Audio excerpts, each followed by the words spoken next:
These are the instructions for the guilt offering.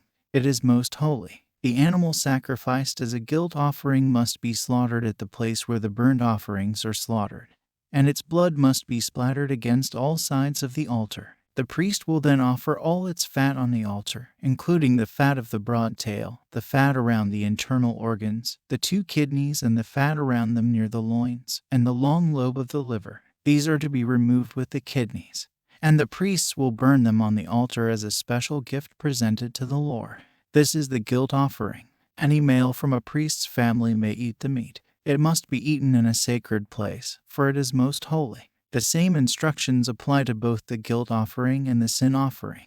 Both belong to the priest who uses them to purify someone, making that person right with the Lord. In the case of the burnt offering, the priest may keep the hide of the sacrificed animal. Any grain offering that has been baked in an oven, prepared in a pan, or cooked on a griddle belongs to the priest who presents it.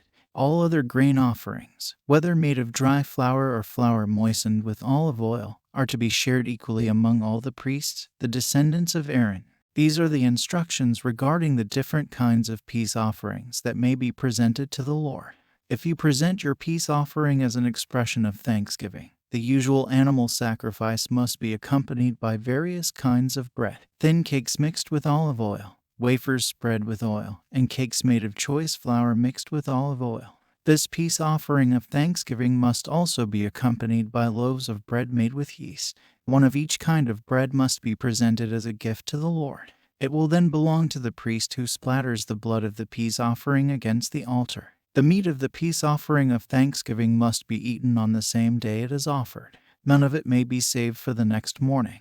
If you bring an offering to fulfill a vow or as a voluntary offering, the meat must be eaten on the same day the sacrifice is offered, but whatever is left over may be eaten on the second day. Any meat left over until the third day must be completely burned up. If any of the meat from the peace offering is eaten on the third day, the person who presented it will not be accepted by the Lord. You will receive no credit for offering it. By then the meat will be contaminated. If you eat it, you will be punished for your sin. Meat that touches anything ceremonially unclean may not be eaten. It must be completely burned up.